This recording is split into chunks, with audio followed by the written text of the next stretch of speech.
So before I start talking about my new project, I'd like to have a discussion first. Have you ever experienced a creative block? The feeling of wanting to create something, but feels like your brain just can't?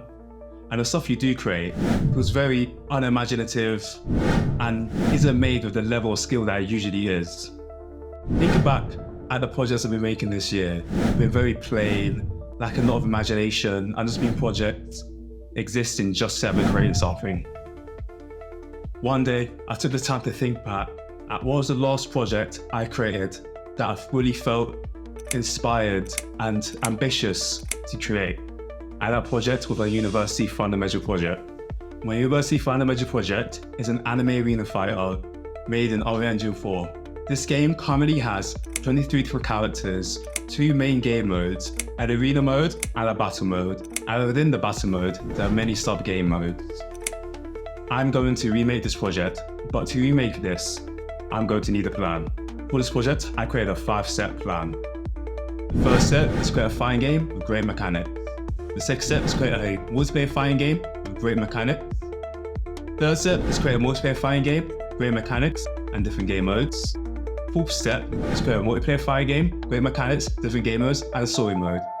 And the fifth step is add an extra mini fun game modes. With all these tasks I have to do, I'm working on the game alone. I decided to split it up. When task 1 to 3 is completed, the game will be released. So it'll be a contested game, give me feedback. And while that's being done, I'll be working on the story mode.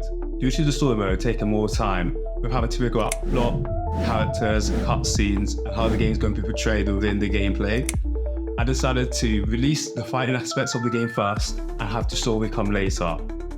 With the planning done, let me show you what I've done with the first week of development. First character I decided to remake is Igneous, the Fire Elemental. The old character design was very bare and plain. It would just be an anime guy with a red jumper. So what I decided to do was make an anime guy with a red jumper with an added magical aspect called lore. I wanted the design to be a little more detailed. And I wanted it to tell a story. I wanted the story to be shown visually with the character having burned hands covered with bandages. I wanted the player to think, he has fire powers, so why is he being burned by his own abilities? Maybe he can't control it properly, or maybe it's another thing. And after I designed the character, I decided to put the character into Unreal Engine 5. Inside of Unreal Engine, I decided to create my own material-based cell shader because I dislike using post-process shaders because I wanted to be able to fine-tune the shaders for specific characters rather than having one effect carry across all of the characters. After creating the character, I decided to move over to the gameplay. The first thing I have to do for this project is C++, and that's long for somebody who's mainly using blueprints. With the C++, I set up the gameplay ability system. This will help me with organizing attacks and abilities with the characters, and it really helps that it automatically replicates everything over a network. Here's the result of the first week of development. Currently have a character in game with animations for movement and jumping, and I've given them a few abilities such as guarding, dodging, and attacking. Also, the opponent character reacts to the attacks.